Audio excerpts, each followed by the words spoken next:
She told her friends, "He's obsessed with me. I could cheat and he'd still come crawling back." I was in the next room getting drinks. I didn't say a word. Just packed my bags that night and left a note. Testing your theory. 2 months later, she was still calling, crying that she didn't mean it. I, 26 male, was with Rachel, 25, for 2 years. Lived together for 6 months.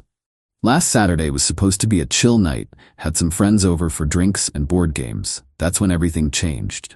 I was in the kitchen making mojitos. Rachel didn't know the pass-through window was open. Could hear everything from the living room. Her friend Mia, "So how are things with Connor?" Rachel, "Oh my God, he's so obsessed with me. It's actually pathetic." Another friend, Leah, "That's harsh." "No, but seriously, this man would do anything for me. I could literally cheat on him and he'd still come crawling back." "You sure about that?" "Please." Yesterday I ignored his texts all day just to see what he'd do. He brought me flowers and apologized for whatever he did wrong. He didn't even do anything. I have him completely wrapped around my finger. He's not going anywhere. I stood there, muddling mint, feeling like an idiot. 2 years. 2 years of thinking we were building something real. That's kind of mean, Rach. It's not mean, it's just facts. Some guys are just safe, you know? Connor's my safety net. Reliable, predictable, obsessed. So why stay with him? Are you kidding? He pays most of the rent, cooks, cleans, and worships the ground I walk on. Why would I leave? I set the drinks down, quietly, went to the bedroom, grabbed my gym bag and started packing. Just essentials: clothes, laptop, chargers, toiletries. My hands were steady. Weird how calm I felt. 20 minutes later, I walked past the living room. Me, "Hey, I'm gonna run to the store. We're out of ice." "Okay, babe, hurry back." I looked at her, really looked at her. She smiled at me like I was her loyal golden retriever. Drove to my buddy Nate's place. He didn't ask questions when I showed up with a bag, just handed me a beer and pointed to the couch. Went back at 3 a.m. when I knew she'd be passed out. Packed properly this time. Everything I owned fit in my car. Left a note on the kitchen counter, "Testing your theory." C. Blocked her on everything before I drove away. Sunday morning, Nate showed me the texts hitting my old Google Voice number. Forgot she had that. "Babe, where are you?" "Connor? Connor? This isn't funny. Your note doesn't make sense." "What theory?" "I'm calling the police if you don't answer. Please just tell me you're okay." She figured it out by noon when Leah probably reminded her about the conversation. "You were listening?" That's so creepy. I was joking. You can't just leave over a joke. Come home so we can talk like adults. This is so dramatic. Fine. I'll give you space. Call me when you're done with your tantrum. Monday came. I went to work like normal. Started looking for apartments during lunch. Found a decent studio available immediately. Put down a deposit. Tuesday, the tone changed. "Okay, you made your point. Can we please talk? The rent is due in 2 weeks. I can't afford this place alone. Stop being petty." Wednesday, she tried anger. "You're a coward. Real men don't run away. I'm throwing your stuff out. My friends all think you're pathetic. I always knew you were weak." Thursday, bargaining. "I'm sorry, okay? I didn't mean it. You know I love you. Please don't throw us away. I'll do anything." Friday, she found out I wasn't coming back. The landlord called her about me being removed from the lease. That's when the real panic started. Update 1, week 2. The spiral. Saturday, she showed up at Nate's. Nate didn't let her in, but she saw my car. Rachel yelling through the door, "I know you're in there. He doesn't want to talk to you. This is between me and my boyfriend." Ex-boyfriend. "We didn't break up." The note seemed pretty clear. "He can't just leave. We live together. We have plans." Nate should have thought about that before calling him pathetic. She sat in her car outside for 3 hours. I watched from the window. She went through every emotion. Crying, texting furiously, staring at the house, more crying. Finally left when Nate threatened to call the cops. Sunday, she tried my family. My mom called. "Mom, Connor, Rachel is here." "Me, don't let her in. She's crying on my porch." "Me, Mom." She told her friends I was pathetic and obsessed. that I'd come crawling back even if she cheated. She what? Yeah, I'm done. I'll handle this. Don't know what my mom said, but Rachel left quickly. Monday, the work ambush. She knows where I park. Was waiting by my car at lunch. Rachel, we need to talk. No, we don't. You can't ghost me. We were together 2 years. And you spent those 2 years thinking I was a pathetic safety net. I didn't mean. Yes, you did. You meant every word. Fine, I'm sorry I told the truth. Is that what you want to hear? The truth? I mean, I'm sorry I said it out loud. That's when it hit her. What she just admitted. Wow, even now, you can't stop showing me who you really are. That came out wrong. No, it came out honest. Got in my car and left. She tried following me, but got stuck at a red light. Tuesday through Thursday was a barrage of text to my Google Voice. I'm going to lose the apartment. How am I supposed to afford everything? You're ruining my life. All my friends think you're overreacting. Mia says you're being abusive. This is financial manipulation. I'll sue you for abandonment. Friday, she played the nuclear card. I'm pregnant. Me. Email. No, you're not. You had your period last week. Also, we used protection. Her. Condoms fail. Me. You're on birth control. I've seen you take it. Her. I might have missed some. Me. Send me proof. Doctor's note. Test results. I'll get a paternity test. Radio silence for 2 hours. Her. Fine, I'm not pregnant. But I could have been. Would you have come back then? Me. No. I would have handled it through lawyers. That weekend, the smear campaign started. Instagram stories about narcissistic exes and men who can't handle strong women. Facebook posts about starting fresh after abuse. Tweets about how to recognize emotional manipulation. My friends started sending screenshots. The narrative was wild. I was controlling, despite her being the one who mocked me for being obsessed. I was financially abusive for not paying her rent anymore. I abandoned her without warning. Note doesn't count apparently.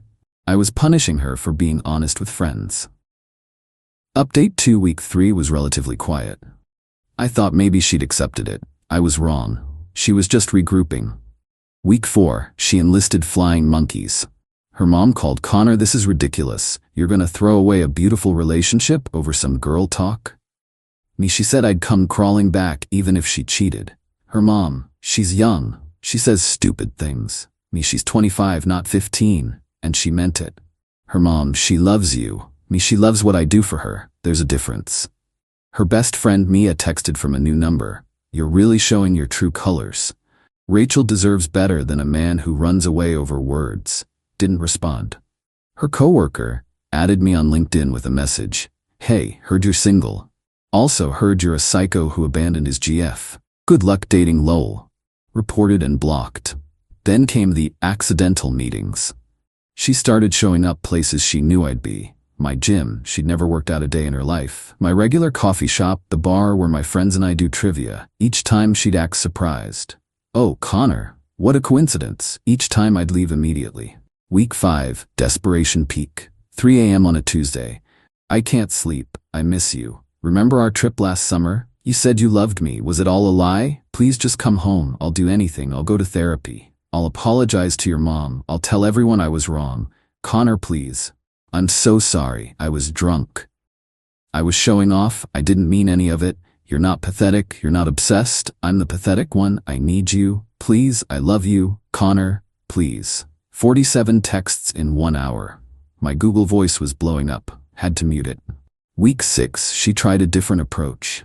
Posted a photo of us from last Christmas on Instagram. Missing better days. Sometimes you don't know what you have until it's gone. True love missing you, he knows who is. The comments were brutal. Girl, he left you. This is embarrassing. Delete this. Rach, honey, no.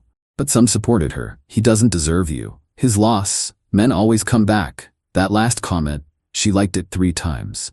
Still thought I'd come crawling back. Final update week 7. She lost the apartment. Couldn't afford it solo. Couldn't find a roommate in time. Had to move back with her parents. The texts that week were apocalyptic. I'm homeless because of you. You've ruined my life. I have to live with my parents. I'm 25. This is humiliating. Everyone's laughing at me. You did this. I hate you. No, I don't. Please come back. We can get a new place. Start fresh. I'll pay half of everything. I'll cook. I'll appreciate you. Connor, please. Week 8, present day. The calls haven't stopped. She leaves voicemails on my work phone now. Hi Connor, it's me.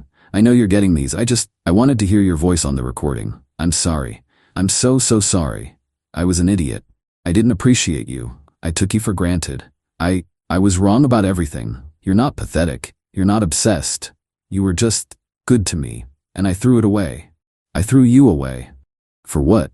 To sound cool to my friends? They're not even talking to me now. Mia thinks I'm desperate. Leah says I got what I deserved. My mom keeps asking what I did to make you leave. I tell her, and she just shakes her head. I'm living in my childhood bedroom. Connor, I'm 25 and I'm back in my twin bed with my high school posters. Is this what you wanted? For me to be this pathetic? Because I am. I'm everything I said you were. I'm the one who would come crawling back. I am crawling back. And you won't even answer. Please, just call me back. Just once. Just so I can hear your voice. So I know you're okay. So I can apologize properly. Please, I love you, I really do. I know you don't believe me now, but I do. I'm sorry. I'm so sorry. She's left 23 similar voicemails, each one more desperate than the last. Her Instagram went from thriving without him posts to deleted. Her Twitter is gone. Her Facebook just has one post from last week. Taking a social media break. Need to focus on myself. Heard through mutual friends. She's working part-time at her dad's office. Still living at home. Tried dating apps but kept comparing everyone to me. Goes to our old spots hoping to run into me. Tells people we're on a break. Me, I'm good. Better than good. My studio is small but it's mine. Nobody there to tell their friends how pathetic I am. Nobody using me as a safety net. Nobody testing their theory that I'll always come crawling back. Started dating a girl from my climbing gym. First thing she said when I cooked for her, wow, a guy who can actually cook, I'm impressed. Not, of course you cooked, that's what you do. Appreciated, not expected. Novel concept. The other day I was having beers with Nate. Nate, you ever think about unblocking her? Why would I? I don't know. Closure? I got my closure when I heard her tell her friends what she really thought of me. Fair. She still calling? Yep. Still leaving voicemails? Yep. When do you think she'll stop? When she realizes I'm not the one who's obsessed. Got one last email last night. Sent to my work address. Connor, I know you won't read this, but I need to write it. You were right about everything. I did think I had you wrapped around my finger. I did think you'd always come crawling back. I did see you as safe and predictable, and I'm so ashamed. You weren't obsessed with me. You just loved me, and I was too stupid and arrogant to see the difference. I was too busy feeding my ego to realize I had someone who genuinely cared about me. You asked if I was testing my theory. I was. Every day, every ignored text, every dismissive comment, every time I made you feel less than. I was testing how much you'd take. And you took it all with grace until that night. I'm the pathetic one. I'm the one who can't move on. I'm the one calling and texting and showing up places. I'm the one who would take you back in a heartbeat, no questions asked. I'm everything I accused you of being. Your note said, testing your theory. Well, the results are in. You didn't come crawling back. You just left. Quietly, with dignity, without drama. Like a man who knows his worth. I hope whoever you end up with knows how lucky they are. I hope they never take you for granted. I hope they never test theories about your love. I'm sorry, Connor, for everything. Rachel. Deleted it? Didn't respond. Won't respond. She was right about one thing in that email. I do know my worth now. And it's so much more than being someone's safety net, their reliable appliance, their obsessed boyfriend who will tolerate anything. The woman I'm dating now? She thanks me for dinner. She appreciates when I plan dates. She brags to her friends about how thoughtful I am. Not to mock, but because she's genuinely happy. That's the difference between love and exploitation. Rachel thought my love made me weak, something to manipulate and mock. Turns out, walking away was the strongest thing I ever did. And the theory she was so confident about? The one where I'd come crawling back no matter what? Hypothesis. Rejected.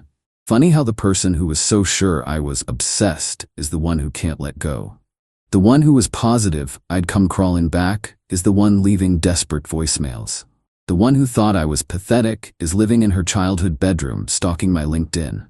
Sometimes the best revenge isn't some elaborate plan. Sometimes it's just leaving. walking away and living your best life while they spiral into everything they accused you of being. Thanks for reading. Now, if you'll excuse me, I have dinner plans with someone who actually appreciates me. Wild concept, right?